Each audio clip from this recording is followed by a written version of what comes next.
the corner of a laminated card with the HOA logo on it. I leaned back in my chair, staring at them for a long second. You guys sure you're cops?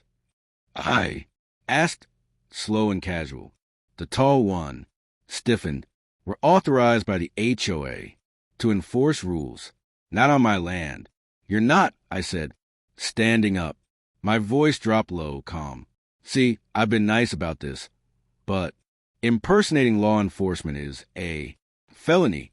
They glanced at each other, and that's when Karen snapped. Don't listen to him. Arrest him.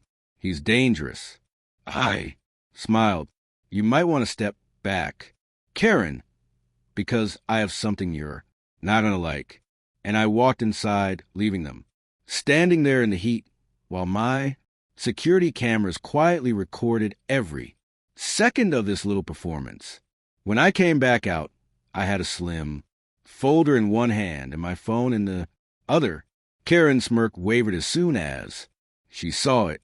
I set the folder down on the porch rail and flipped it open, revealing a stack of printed county records. This, I said, tapping the highlighted section, is the official property survey. Shows exactly where my boundary lines are. Guess what's on my side? The fake cops shifted, uncomfortably, eyes flicking toward Karen. I didn't give them time to speak. I held up my phone, hit play, and the audio from last night filled the air, clear as day.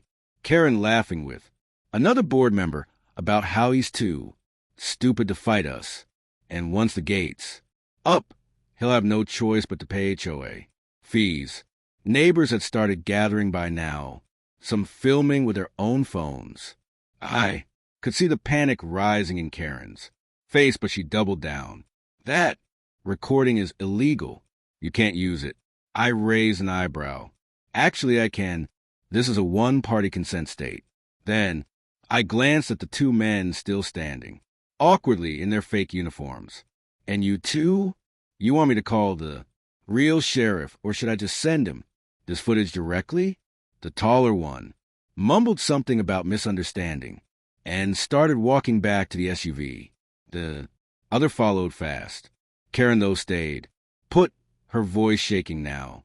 You think this scares me?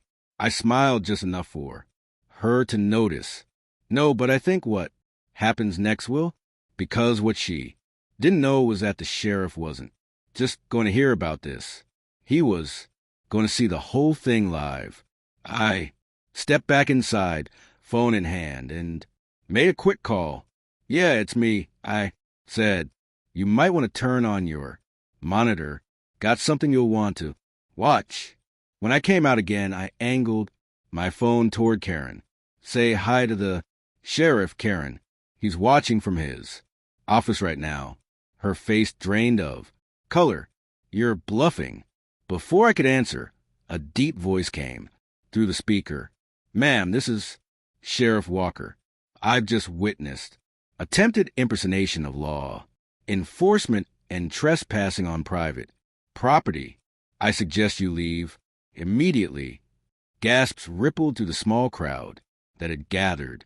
Karen turned toward the street like she was looking for an escape, but the real police cruiser was already rolling up. Two deputies stepped out, uniforms clean, badges shining, the real deal. Karen tried to talk fast. This is all a misunderstanding. He locked HOA property and one deputy cut her off. Ma'am, the county records show this gate is on his property and you've been recorded conspiring to commit fraud. The neighbors were eating it up, phones raised high.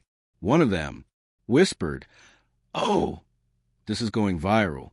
Karen's voice cracked. You can't arrest me for this.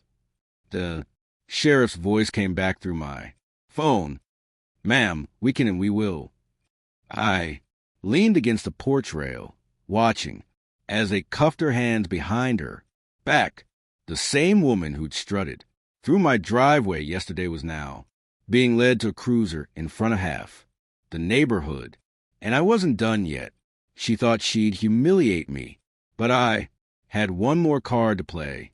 As they loaded her into the cruiser, I walked over to the gate, the sun glinting off, the heavy chain. Everyone was watching, waiting to see if I'd unlock it now that the so-called queen of the HOA was out of the picture. But I had something better in mind. I reached into my pocket and pulled out a laminated sign I'd made the night before. Big, bold letters, easy to read from the street. I clipped it right onto the chain. Private property trespassers will be reported. A ripple of laughter went through the crowd. Karen's face pressed against the cruiser window, eyes burning into me, but she couldn't say a word. One of the deputies walked over. "You're good to keep it locked," he said with small grin. "Just let us know if anyone else tries something stupid." I nodded. "Oh, don't worry. I've got cameras covering every inch now. I'm done letting people walk over me." The HOA board members, who'd been standing awkwardly near their car, started shuffling away, avoiding eye contact, but I called after them. "By the way, your little HOA dues invoices, I'll be forwarding those to the county fraud division." That stopped them cold. As the cruiser pulled away with Karen inside, I turned to see neighbors smiling, whispering, and filming. This wasn't just my win.